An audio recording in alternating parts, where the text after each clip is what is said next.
আসসালামু আলাইকুম dear viewers, কেমন আছেন সবাই? তো ঈদের তৃতীয় দিনও চলে এলো। তৃতীয় দিন আমরা সারাদিন তেমন কোথাও যাইও নি, কিছু করিনি, জাস্ট রেস্ট নিয়েছি। রাত হওয়ার পর সবাই ভাবলাম একটু সামনের মেলা থেকে ঘুরে আসি। সো মেলায় চলে আসলাম। মেলার লাইটিংটা দেখি খুব সুন্দর করেছে। দেন আমরা একটা কসমেটিক্স প্লাস ব্যাগের স্টলে ঢুকে গেলাম। সেখানে অনেক রকম কালারফুল চুড়িও ছিল। অ্যান্ড আমি যতদূর জানি সব মেয়েদেরই চুড়ির প্রতি অন্যরকম একটা অ্যাট্রাকশন, ভালোবাসা অ্যান্ড ইমোশন থাকে। ইয়াস, আমিও তাই। চুড়ি দেখে আর লোভ সামলাতে পারলাম না। এত সুন্দর সুন্দর, এত কালারফুল। তো চুড়ির পাশাপাশি এখানে বিভিন্ন রকমের lipsticks, lip oils, foundations, eyeshadow palettes, blushes, kajal, eyeliner, mascara, lip gel আর অনেক ধরনের কসমেটিক্স ছিল। সো ডেফিনেটলি মেয়েদেরই ভিড় হবে এখানে। সেই সাথে আমি অনেক চাবি রিং, হেয়ার ব্যান্ডসও দেখতে পেলাম। সেই সাথে jewellery item like brooch, safety pin, hair clips, earring আর বাচ্চাদের জন্য অনেক রকমের hair clip, hair band, bracelets সবই আছে। অভাব নেই আসলে। সো আমি মুগ্ধ হয়ে তাকিয়ে তাকিয়ে দেখছিলাম। স্পেশালি আমার সবথেকে বেশি লোভ ছিল চুড়িগুলোর উপরই। আর তার মধ্যে পরের দিনে ছিল পয়লা বৈশাখ। সো পয়লা বৈশাখ উপলক্ষে এক সেট লাল চুড়ি তো লাগেই, বলুন। আমার মনে হয় মেয়েদেরকে সুন্দর করে সাজানোর জন্য খুব দামি সোনার গয়না বা হীরের গয়না এসবের দরকার নেই। সুন্দর এক সেট কাচের চুড়ি হলেই হয়। আপনারা কি বলুন? লাল, নীল, সবুজ, হলুদ, কমলা, গোলাপি, বেগুনি, কত বাহারি রং।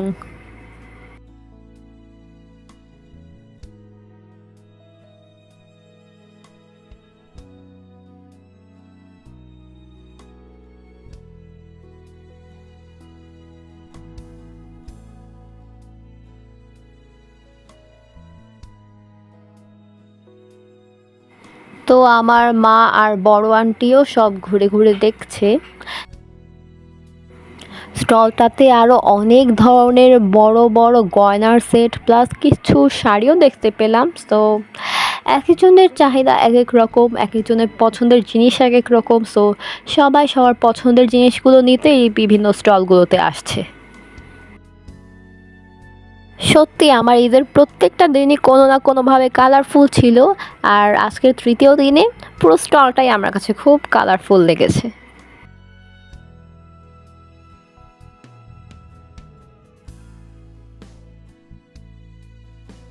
স্টলের অন্য পাশে দেখি অনেক রকমের হ্যাটস আছে প্লাস অনেক রকম ডিজাইন করা পাখাও দেখতে পেলাম।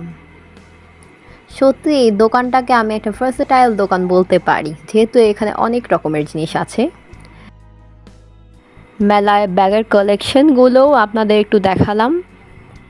আমার বড় আন্টি খুঁজে খুঁজে দেখছে কোনটা বেশি সুন্দর। দেন ইয়াস, ওই দিন বড় আন্টি আমার মাকে আর মামিকে দুইটা ব্যাগও গিফট করেছিল। এই যে আপনারা আরও স্টল দেখতে পাচ্ছেন, সব স্টলই প্রায় একই রকম। অ্যান্ড যেহেতু তখন বেশ রাত ছিল, ভিড়টা একটু কমই ছিল। সো ভিড় কম হওয়াতে আমাদেরই সুবিধা হয়েছে, আমরা সহজেই ঘুরতে পেরেছি।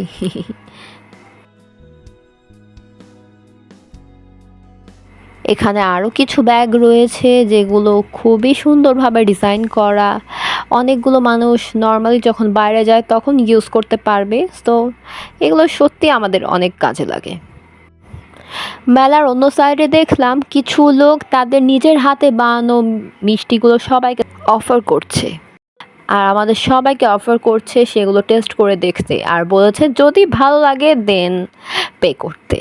সো মিষ্টিগুলো সত্যি ডিফারেন্ট ছিল, অনেক বেশি সফট অ্যান্ড জুসি ছিল। সো আমাদের সত্যি খুব মজা লেগেছে।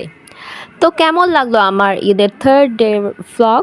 ভালো লাগলে please give a Thums up and share your opinion. আমরা মিষ্টি খেতে থাকি, আপনারা পরবর্তী ভিডিও দেখার জন্য আমার চ্যানেলটা সাবস্ক্রাইব করে দেন। আজ তাহলে এ পর্যন্তই। সবাই ভালো থাকুন, সুস্থ থাকুন। আল্লাহ হাফেজ।